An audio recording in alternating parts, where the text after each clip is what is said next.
Have you ever done the hygienic chamber thing? I wanted to do that, but Taylor didn't think it was cool. It is amazing. It is. I would do it, dude. I would do it every morning if I had the kind of money to be able to have that in my house. Oh, are we talking about the one that Was it the freezes you super cold? Yeah, like -170. Oh, that. Yeah. Oh, that's not what I was trying to get Taylor to do. I was trying to get Taylor to do an the really isolation boring tank. one. Yeah. Yeah.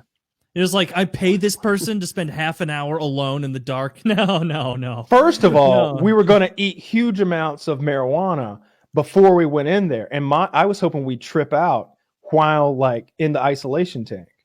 We ate huge amounts of marijuana before we did the escape room. Sure did, and that sucked. And we didn't escape. We did not escape.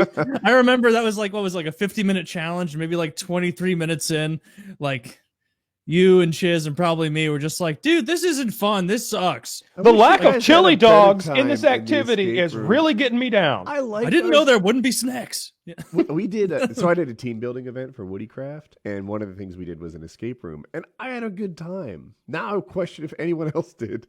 I'll have to ask Chiz how he felt about that day. I think that stuff would be cool if you were like coherent, but I wouldn't want to add the degree of an edible to it. You know what I mean? I think I don't think we did edibles for that. I think we just smoked a ton. We just smoked, I think, whatever. Okay. We did a few edibles on that trip, I think, but mostly just did. I mostly smoked dabs. I bought a big big ass bong. Not sure if I should say. Edibles have moved from the kitchen to the lab, right? And you can really know what you're getting in the doses. Have they become more beginner friendly? Oh, they're absolutely beginner friendly. But I was never a beginner. I am amazing at making edibles. You guys have all seen Casino, right? Yeah. Casino, yeah. All right, so you know the scene when he goes back in the kitchen, he's like, look, this thing has hella blueberries, has all. That's how I feel. Can you say that again? This has this and that. I didn't hear everything. This muffin has hella blueberries. This muffin has almost none. Yeah. And I feel like my feeling on edibles originally was that before they started doing it in the lab. I feel like maybe they didn't get enough of the weed in this part and they left hella in this part. Like they didn't spread it out enough, you know? Well, that's not possible because so the way I don't know if I should go into how you make edibles. I feel like that's let me cover it because I could be wrong. You basically make pot butter and then cook with pot butter, right? Is that where you were headed at a high level? Yeah. So, well, you don't want to use butter. You want to use coconut oil because if it's like 100% fat, and butter doesn't hold as much THC as coconut oil will. But essentially, yeah.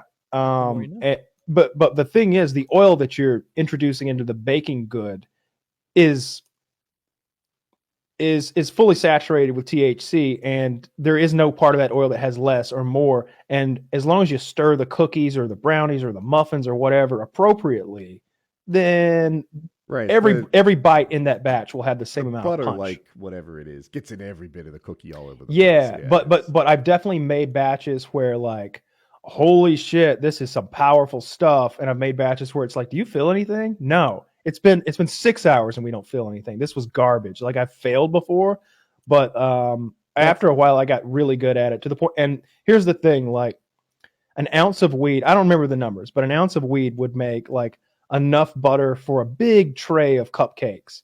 But then there'd be like 2 to 3 tablespoons left over of butter. And it's like, what do you do with 2 or 3 tablespoons of just throw it on toast of incredibly powerful weed butter?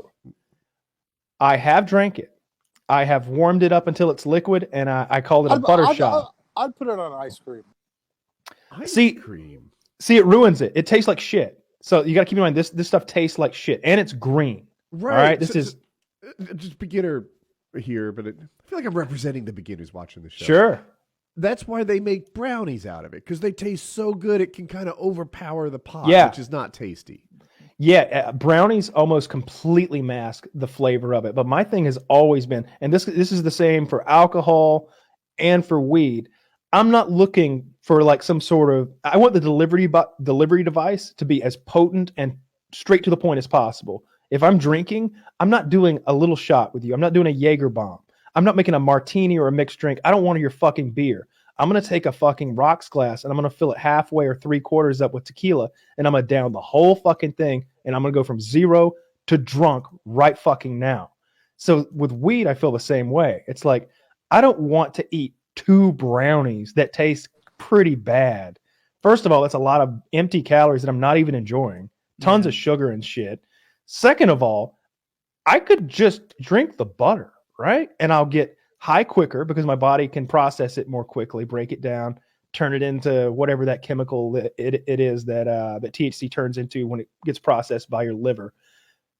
But it's just the way to go. But what I would end up doing most of the time is I would make rice, and I would like a bag of yellow rice takes, I think, 2 or 3 tablespoons of butter, which was what I usually had left over, and I'd make a big bowl of rice. I call it space rice, and I'd eat that bowl of rice, and I get so fucking high. I couldn't disagree with you more on the pop brownies. If you ever make pop brownies for me, please make it such that I have a good excuse to have 4 brownies and some milk.